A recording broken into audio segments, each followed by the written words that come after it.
আরজিকর ঘটনাটা আমাদের প্রত্যেকের আবেগের সাথে জড়িয়ে আছে। আমরা প্রত্যেকটা মানুষ এখানে বিচার প্রার্থনা করছি, আমরা প্রত্যেকটা মানুষ এখানে বিচার চাইছি।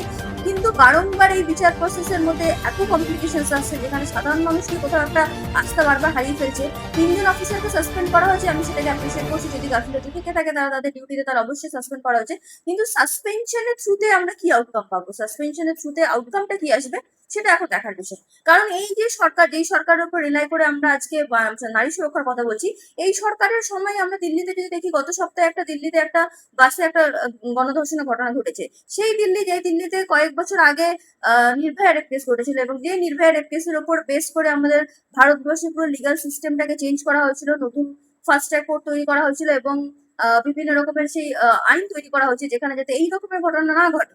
কিন্তু তারপরেও এই ঘটনাগুলো ঘটছে, এবং এই সরকার, যেই সরকার পশ্চিমবঙ্গে নতুন ভাবে তৈরি হচ্ছে, সেই সরকারই যখন দিল্লিতে দেশ চালাচ্ছে, সেই সরকার যখন দিল্লিতে রাজ্য চালাচ্ছে, তাদের যখন সুশাসন চলছে, তাহলে সেই সুশাসন এই ঘটনাগুলো কিভাবে ঘটছে, এই বিষয়গুলো আমাদেরকে এবার বুঝতে হবে। কারণ যখন সরকার বদল হয়েছে, তখন মানুষ যে আশা নিয়ে সরকারকে বদল করছে, সেই আশাটা অবশ্যই মানুষের মধ্যে থাকবে। এবং মানুষ যদি নিরাশ হয়, তখন আমাদেরকে বুঝে নিতে হবে যে সরকার কোথাও একটা গিয়ে সেই একই কাজ করছে।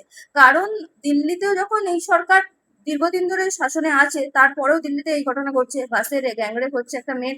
এবং কয়েকদিন আগে প্রবাবলি 1 মে বা 2 মে, 2রা মে বা 1লা মে, স্কুল, দিল্লির একটি স্কুলে একটি বাচ্চার সাথে একটি যৌন নির্যাতন হয়। 3 বছরের বাচ্চা, 3 বা 6 বছরের শিশু, একটা শিশুকন্যা, তার সাথে স্কুলের মধ্যে এরকম ঘটনা ঘটছে।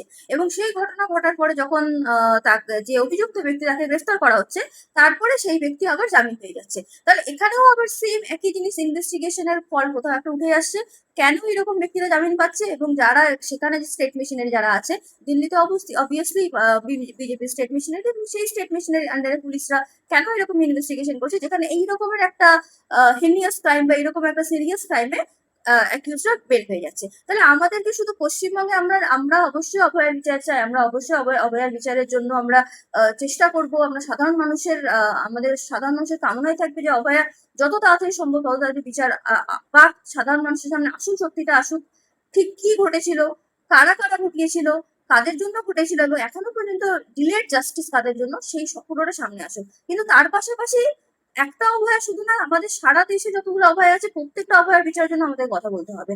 প্রত্যেকটা, এই যে 3 বছরে একটা বাচ্চা মেয়ের সাথে স্কুলে রেপ হলো, এই বাসে গ্যাং রেপ হচ্ছে, বারংবার এই ঘটনাগুলো রিপিটেড হচ্ছে। এবং যারা সরকার রাজার গতিতে যে বসে, সেই চোর হয়ে যায়, যে কনসেপ্টটা আছে আমাদের, যে যেই বসছে রাজার গতিতে, তার, আমরা যখন বিজেপি সরকারকে নিয়ে আসা হচ্ছে পশ্চিমবঙ্গে অভয়ার বা অভয়ার বিচারের জন্য, ঠিক সেই সরকারকে নিয়ে আসা হচ্ছে যেই সরকারের অন্য রাজ্যের শাসনকালে অন্য মেয়েরা বিচার পাচ্ছে না। তাহলে এই কনসেপ্ট গুলো আমাদেরকে বুঝিয়ে, আমাদেরকে সবসময় ক্রিটিসাইজ করতে হবে সেই জায়গাটাতে, যেই জায়গাটাতে মানুষকে যাতে খুব সহজে বোকা না বানিয়ে দেওয়া যেতে পারে, এবং মানুষের বিশ্বাসের ওপর, আস্থার ওপর যাতে খুব বেশি রাজনৈতিক খেলাটা যাতে না খেলা যেতে পারে।